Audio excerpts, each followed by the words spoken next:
بسم الله الرحمن الرحيم الحمد لله رب العالمين والصلاة والسلام على سيد الأنبياء والمرسلين سيدنا محمد وعلى آله وصحبه أجمعين أما بعد. Alhamdulillah, we have shared some reflections regarding the first two juz of the Quran.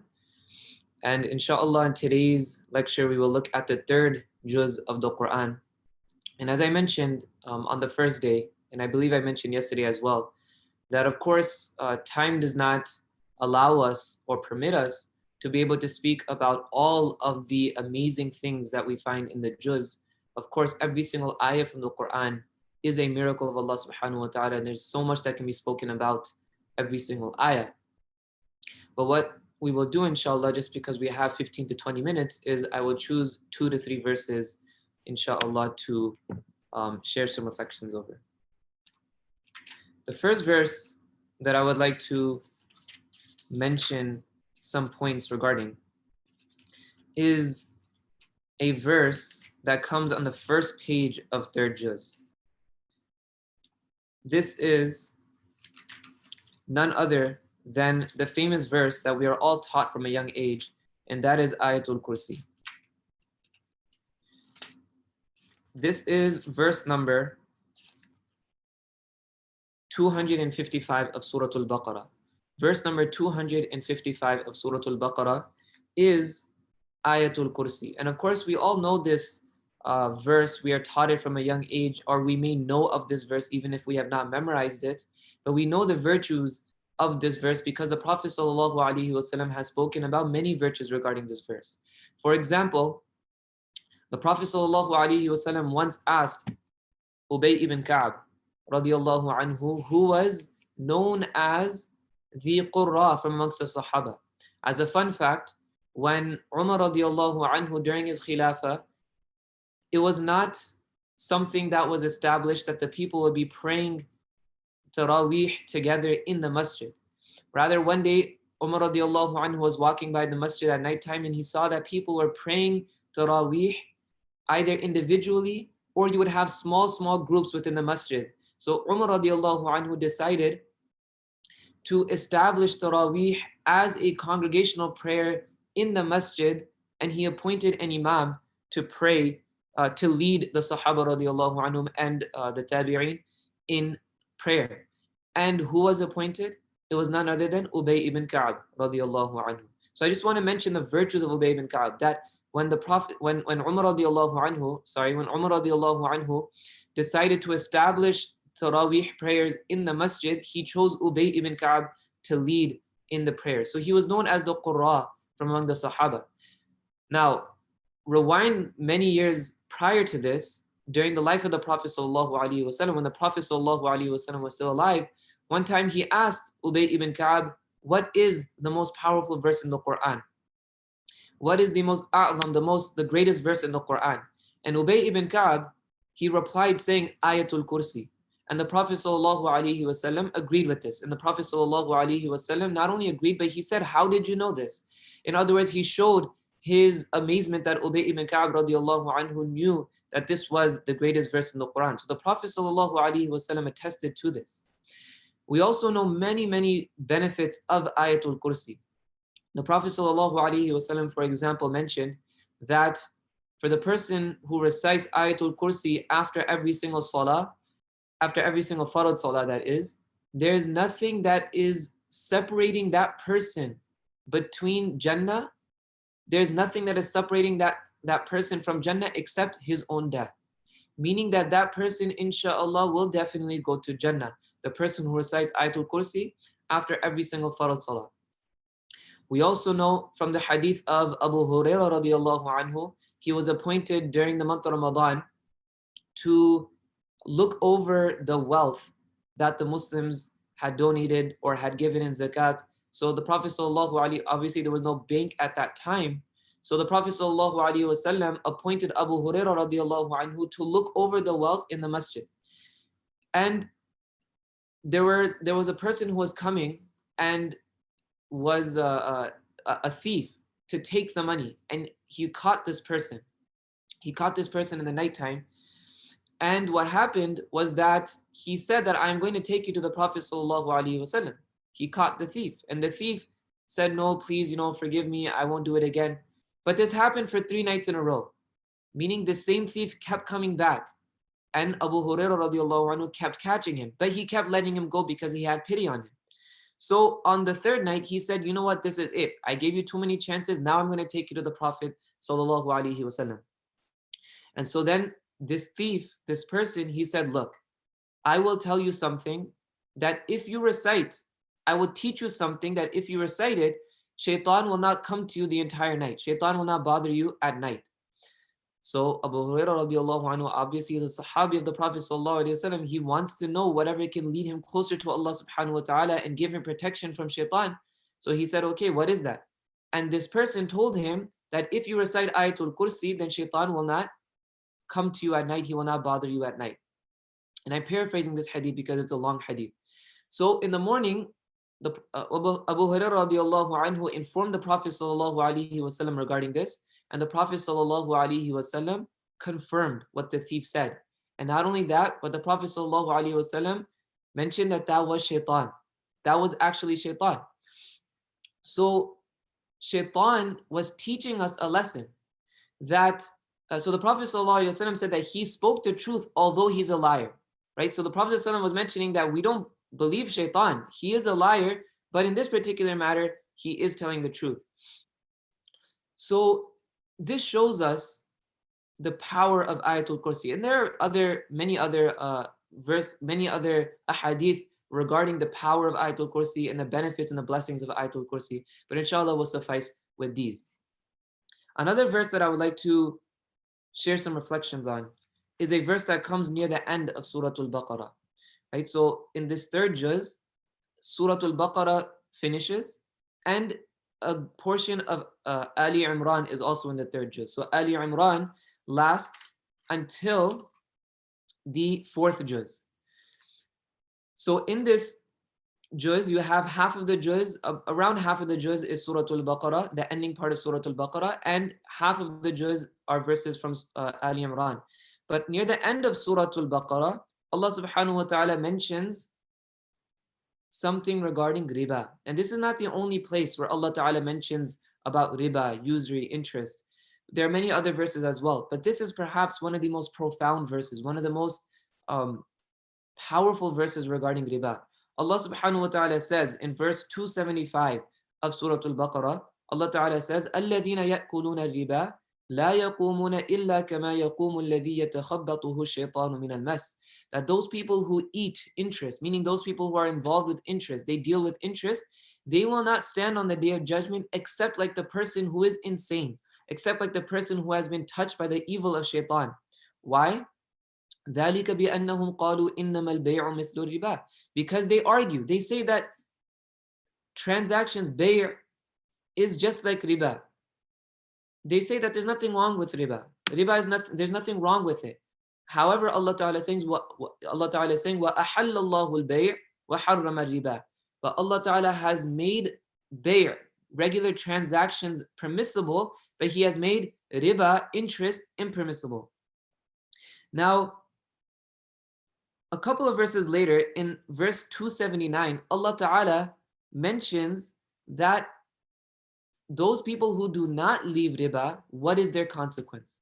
Allah Ta'ala says, فَإِن لَمْ تَفْعَلُوا. If you do not, meaning if you do not leave riba, فَأْذَنُوا بِحَرْبٍ مِّنَ اللَّهِ وَرَسُولِهِ. SubhanAllah, this is one of the, and this is why I'm mentioning that this is the most powerful verse perhaps regarding the prohibition of riba.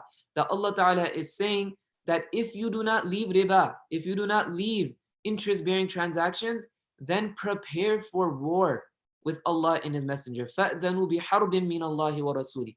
Then prepare for war with Allah and His Messenger. Now, I skipped over an ayah, and the reason why is because I want to come to it right now. 276, which comes in between these two verses that I briefly shared some thoughts on. In verse 276, Allah Ta'ala mentions something that is very ajib, right? It's very interesting. It teaches us that the way we may look at life is not necessarily the system of Allah Subhanahu wa Ta'ala. The things that we have in mind, the way that we see that, okay, A leads to B and B leads to C, That is not necessarily the case. Rather, Allah subhanahu wa ta'ala has His own system. And what does Allah ta'ala says? What does Allah subhanahu wa ta'ala say? He says, يَمْحَقُ اللَّهُ الرِّبَى وَيُرْبِي الصَّدَقَاتِ. That Allah ta'ala destroys riba. Allah ta'ala causes riba to decrease. وَيُرْبِي الصَّدَقَاتِ. However, He causes sadaqah, giving in charity, He causes that to increase. So think about this. This is a very beautiful point, and this is a very ajib point, teaching us that Allah ta'ala is in control of everything. When we give sadaqah, what happens usually? You lose your money. You lose money, right? If I have $100 and I give $15 in sadaqah, now I only have $85. I have decreased the amount of money I have. And if I deal in interest, if I give a loan to someone for $1,000 and I say you must pay me back $1,100, what is happening? I'm increasing my money, right? So that's the way that we look at it. That's the way that we identify things. When you deal with riba, you're increasing your money. When you're giving sadaqah, you're decreasing your money. But Allah Ta'ala is mentioning that in reality, the opposite happens. When you deal with interest, you lose money. And when you give sadaqah, you gain money. يَمْحَقُ اللَّهُ الرِّبَى وَيُرْبِي الصَّدَقَاتِ. And wallahi, we see this in our own lives. For those people who give sadaqah, and they have given sadaqah for the sake of Allah subhanahu wa ta'ala, they know without a shadow of a doubt that whenever they give sadaqah, somehow, some way, they get the money back, if not more money, right? So you may think back at the last time you gave sadaqah, and you may have realized yourself that when you give sadaqah, you always get that money back, if not more. And we should not be testing Allah subhanahu wa ta'ala. There's not a thing that we should be looking at and saying, oh, did I get my money back or not? But if a person does not get their money back in this world, which 99% of the time you will find out that people have, and they have witnessed this and they have felt this themselves. But if you do not receive it in this world, then undoubtedly you will receive it in the hereafter.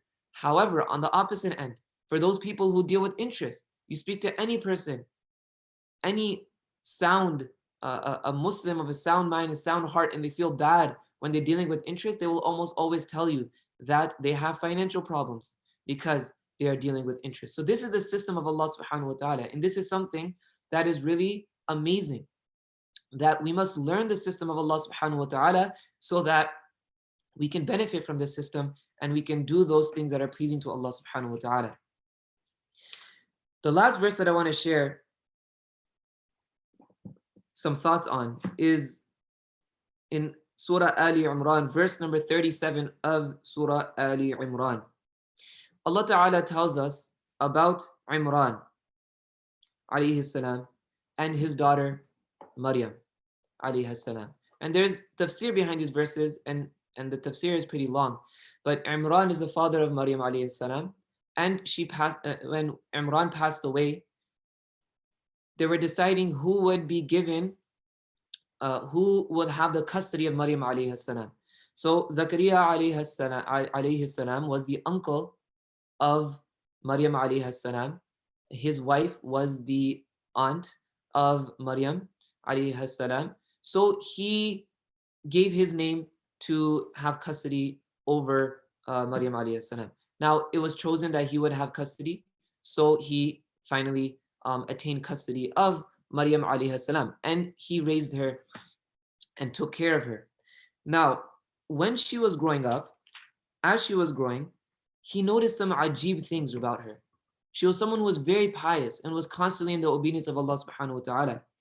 And he set up a small house or room, you can say, next to the masjid where she would worship Allah subhanahu wa ta'ala. So when he would come and visit her, he would notice some ajib things. He would notice, for example, fruits being displayed, fruits that were given to her that were out of season. For example, if certain fruits only grew during the winter time, during the summertime, he would notice these fruits with her. Or if certain fruits only grew during the summertime, during the winter time, he would notice these fruits with her. And nobody else was there who was bringing her these fruits. So he was very surprised. He would say, Anna laki hada. Where are you receiving these from? Where are these fruits coming from? And she said, Huwa min indillah. Qalat huwa min indillah. Inna Allah yarzuqu man yasha'u bighayri hisab. Indeed, Allah provides whoever He wills without any account.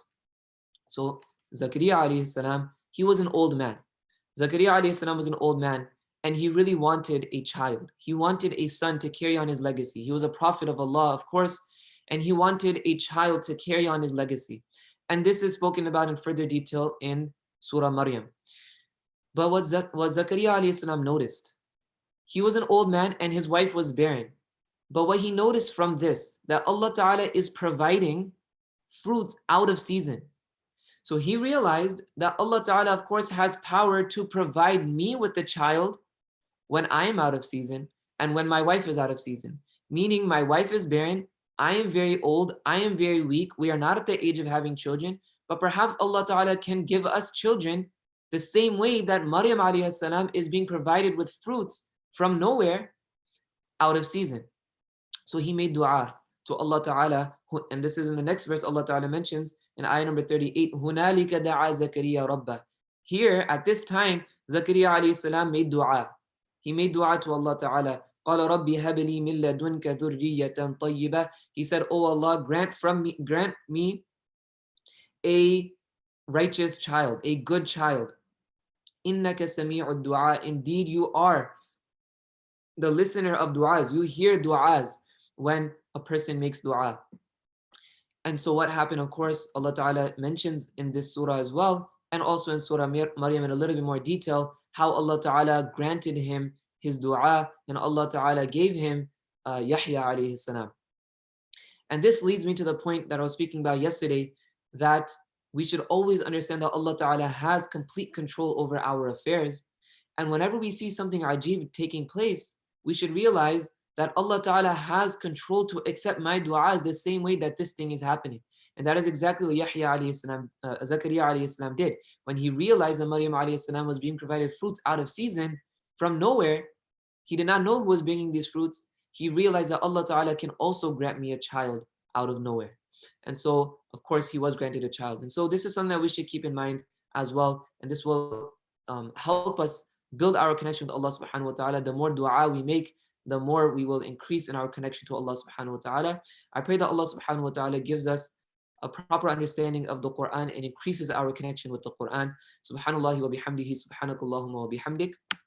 نشهد أن لا إله إلا أنت نستغفرك ونتوب إليك. السلام عليكم ورحمة الله وبركاته.